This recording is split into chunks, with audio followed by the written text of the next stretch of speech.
Assalamualaikum warahmatullahi wabarakatuh. Alhamdulillah, berkat kasih sayangnya lah kita masih dapat menghirup udara segar untuk menjalani segala aktivitas dengan baik. Ikhwan halakoh yang dirahmati Allah, Ibnu Sina adalah salah satu tokoh penting dalam sejarah peradaban Islam dan dunia. Ibnu Sina, yang juga dikenal sebagai Avicenna, adalah seorang filosof, dokter, dan ahli kedokteran terkenal dalam sejarah Islam. Beliau lahir pada tahun 980 Masehi di desa Afshana, Bukhara, Uzbekistan. Ibnu Sina dianggap sebagai salah satu pemikir terbesar dalam sejarah peradaban Islam dan merupakan tokoh yang sangat dihormati dalam bidang kedokteran. Ibnu Sina sudah menunjukkan bakat intelektualnya yang luar biasa sejak usia dini. Beliau mempelajari berbagai disiplin ilmu, termasuk matematika, astronomi, logika, dan filsafat. Beliau merupakan seorang dokter yang terampil dan telah mencapai puncak keahliannya dalam bidang ini. Dan salah satu karya paling terkenal Ibnu Sina adalah Al-Qanun fit Tibb atau Canon of Medicine. Karya ini adalah ensiklopedia medis yang mencakup pengetahuan medis pada zamannya dan berfungsi sebagai otoritas dalam bidang kedokteran selama berabad-abad di dunia Islam dan Eropa. Karya ini terdiri dari 5 jilid dan membahas berbagai aspek kedokteran, termasuk anatomi, farmakologi, penyakit, dan etika medis. Selain karyanya di bidang kedokteran, Ibnu Sina juga merupakan seorang filosof. Beliau menulis banyak karya filsafat, termasuk kitab Asy-Syifa yang membahas berbagai topik filsafat dan metafisika. Ibnu Sina juga terlibat dalam politik dan pelayanan pemerintahan. Beliau pernah menjadi penasihat politik dan dokter pribadi bagi beberapa pemimpin pada masa itu. Namun, di sini kehidupannya tidak terlalu lancar. Dalam perjuangan politiknya beliau pernah diasingkan pada beberapa periode dalam hidupnya.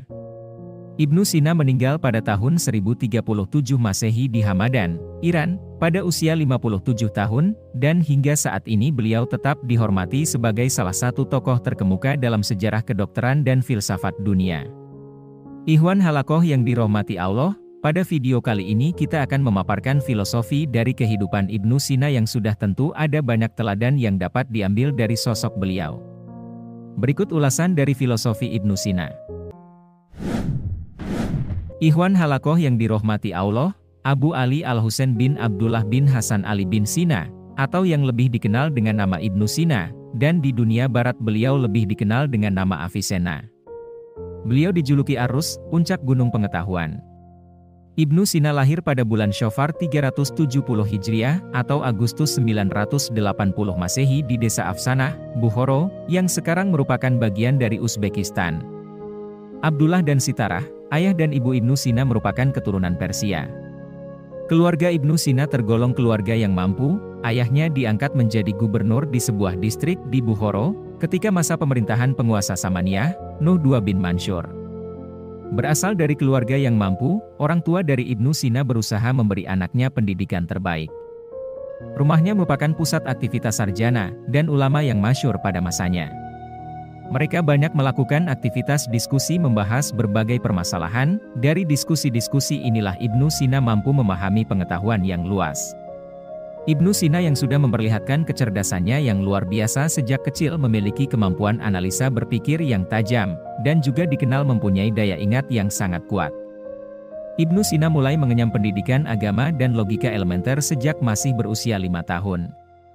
Kemudian pada usia 10 tahun, Ibnu Sina sudah mampu menghafal Al-Quran, dan beliau juga mempelajari ilmu fikih, dan ilmu-ilmu syariat lainnya. Lantas Ibnu Sina mempelajari bidang teologi dan mengembangkan argumen kosmologis dan ontologis untuk membuktikan keberadaan Tuhan.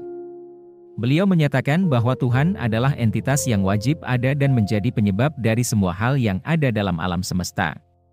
Setelah Ibnu Sina menguasai ilmu teologi, lantas beliau mulai terjun ke dunia filsafat. Ibnu Sina juga berguru kepada Abu Abdullah An-Nakili, dan mempelajari ilmu logika dan berbagai kegiatan Euklides dalam bidang matematika. Kemudian beliau terus belajar secara otodidak dan menekuni matematika hingga berhasil menguasai buku Al-Magest karangan Ptolemeus serta menguasai disiplin ilmu pengetahuan alam. Semangat untuk belajar Ibnu Sina tidak berhenti sampai di sana. Beliau mempelajari ilmu kedokteran dari Abu Mansur Al-Qomari, penulis kitab Al-Hayat wal Maut, dan Abu Sahal Al-Masih bin Yahya Al-Jurjani, penulis ensiklopedia kedokteran Kitabul Miyah fit Tibb. Ikhwan Halakoh yang dirahmati Allah, ternyata dalam mempelajarinya Ibnu Sina dapat menguasai ilmu kedokteran dalam waktu 1,5 tahun. Pendekatannya yang holistik terhadap kedokteran menggabungkan filsafat, sains, dan etika. Dalam karyanya Al-Qanun fi Tibb, Canon of Medicine, Ibnu Sina menguraikan prinsip-prinsip kedokteran, termasuk diagnosa, pengobatan, dan etika medis. Beliau menekankan pentingnya pendekatan berimbang untuk menjaga kesehatan fisik dan mental serta memahami penyebab penyakit. Ibnu Sina merupakan pribadi yang bijaksana, beliau tidak mau membuang waktu masa mudanya untuk hal yang sia-sia, dan selalu memanfaatkan waktunya untuk terus mempelajari berbagai ilmu hingga dapat menguasainya. Ikhwan Halakoh yang dirahmati Allah, menginjak usia 16 tahun, Ibnu Sina sudah menjadi pusat perhatian para dokter, sehingga mereka sering menemui beliau untuk berdiskusi mengenai bidang kedokteran.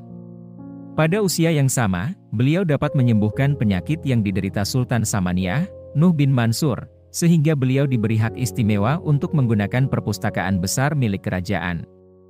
Dianugerahi dengan kemampuan luar biasa untuk menyerap dan memelihara pengetahuan, Ibnu Sina selaku ilmuwan muda dari Persia ini terus membaca seluruh buku-buku yang ada di perpustakaan itu, hingga beliau pun berhasil menguasai semua ilmu yang ada pada masanya, meskipun beliau lebih menonjol dalam bidang filsafat dan kedokteran.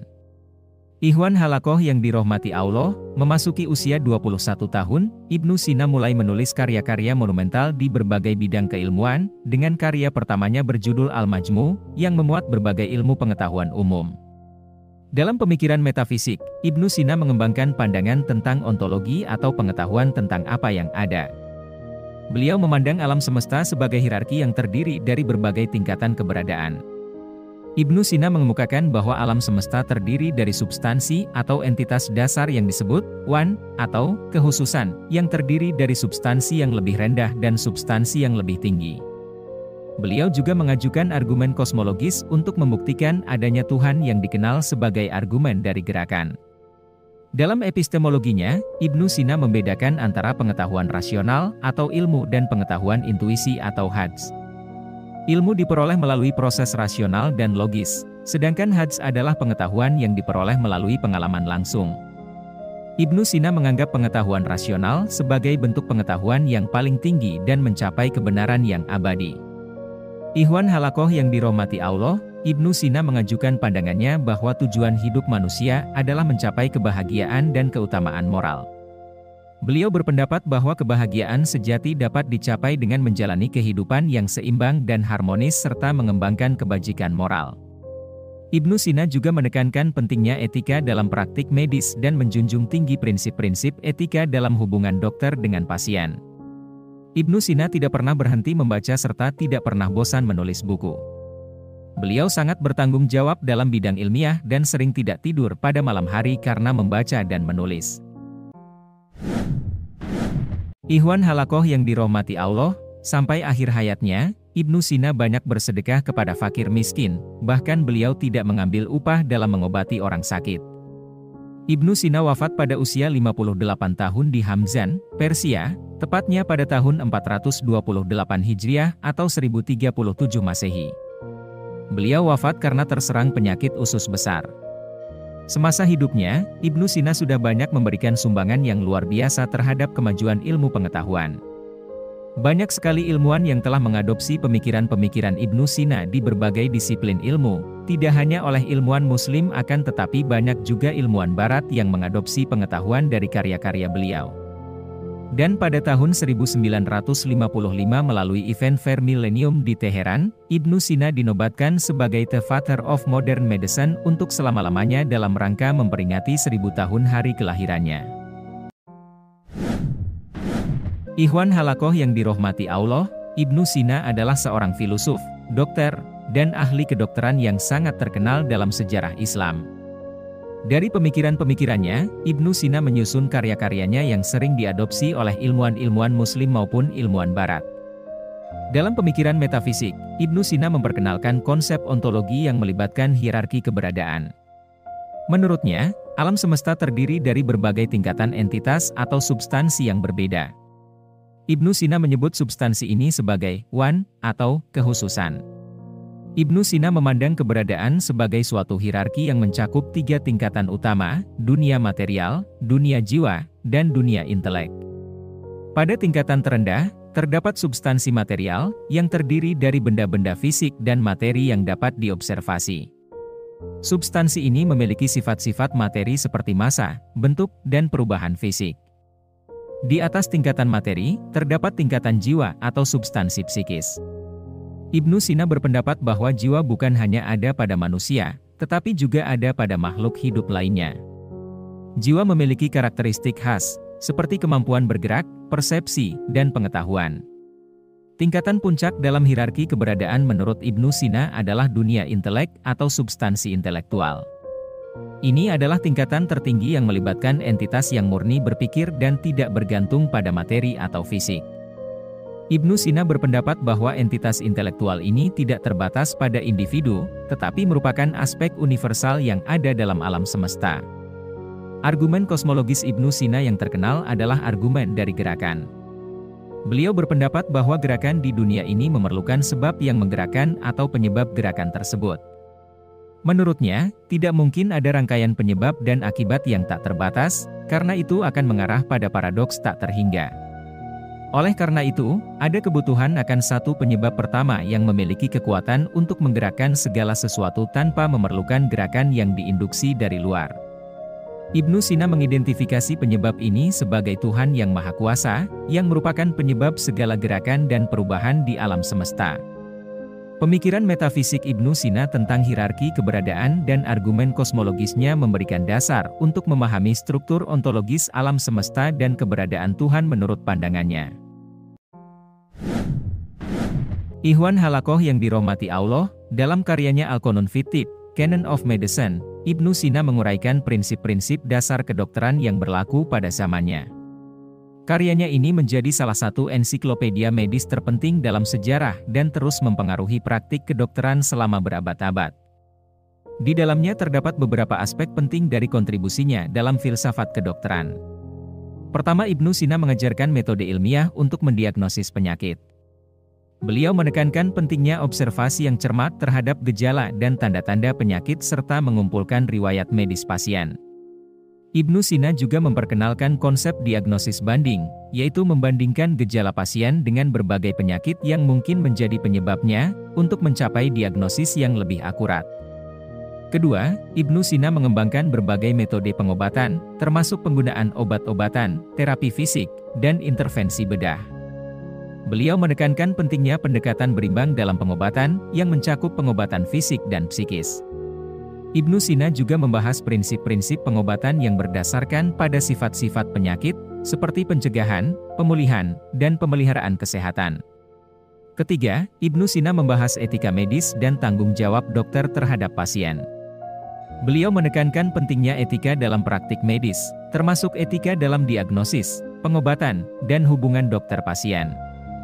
Ibnu Sina berpendapat bahwa dokter harus mengutamakan kepentingan pasien, menjunjung tinggi prinsip-prinsip keadilan, dan bertanggung jawab atas keputusan dan tindakan medis yang diambil. 4. Ibnu Sina mengembangkan pemahaman tentang penyebab penyakit dalam perspektif filosofis dan ilmiah. Beliau berpendapat bahwa penyakit dapat disebabkan oleh ketidakseimbangan dalam elemen-elemen tubuh, yaitu darah, lendir, empedu kuning, dan empedu hitam. Ibnu Sina juga mengidentifikasi faktor-faktor lingkungan, gaya hidup, dan pola makan sebagai faktor yang memengaruhi kesehatan. Pendekatan holistik Ibnu Sina dalam kedokteran memperhatikan hubungan antara tubuh, jiwa, dan lingkungan. Beliau menekankan pentingnya menjaga keseimbangan dalam kehidupan dan mencapai keselarasan fisik dan mental untuk mencapai kesehatan yang optimal. Kontribusi Ibnu Sina dalam filsafat kedokteran mempengaruhi perkembangan ilmu kedokteran di Timur dan Barat, dan pendekatannya yang komprehensif masih relevan dalam praktik kedokteran kontemporer. Ikhwan Halakoh yang dirahmati Allah, dalam pemikiran epistemologis, Ibnu Sina membedakan antara dua jenis pengetahuan, pengetahuan rasional atau ilmu dan pengetahuan intuisi atau hads. Menurut Ibnu Sina, ilmu merujuk pada pengetahuan rasional yang diperoleh melalui proses pemikiran logis, analisis, dan penalaran. Sedangkan hads merujuk pada pengetahuan yang diperoleh melalui pengalaman langsung dan intuisi. Ibnu Sina menganggap ilmu sebagai bentuk pengetahuan yang paling tinggi dan mencapai kebenaran yang abadi. Pengetahuan ilmiah diperoleh melalui penggunaan akal sehat dan penalaran yang objektif. Melalui proses pemikiran rasional, manusia dapat mencapai pemahaman yang mendalam tentang kebenaran dan hakikat. Dalam mencapai pengetahuan ilmiah, Ibnu Sina menganjurkan penggunaan metode logika yang tepat. Beliau berpendapat bahwa penalaran logis, seperti deduksi dan induksi, harus digunakan untuk memperoleh pengetahuan yang benar. Penggunaan prinsip-prinsip logika membantu memastikan keabsahan dan kecermatan penalaran. Namun ada yang perlu diketahui oleh Ikhwan Halakoh, bahwa Ibnu Sina juga mengakui pentingnya hads, yaitu pengetahuan yang diperoleh melalui pengalaman langsung. Hads melibatkan pengalaman sensorik dan intuitif, serta pemahaman yang muncul melalui pengamatan langsung terhadap fenomena dunia fisik. Ibnu Sina percaya bahwa hads dapat memberikan pengetahuan yang berguna, terutama dalam hal pengetahuan praktis dan fenomena yang sulit dijelaskan dengan akal sehat saja. Meskipun hads penting, Ibnu Sina menganggap ilmu sebagai bentuk pengetahuan yang lebih andal dan dapat diandalkan. Ilmu memungkinkan manusia untuk mencapai kebenaran yang lebih universal dan abadi.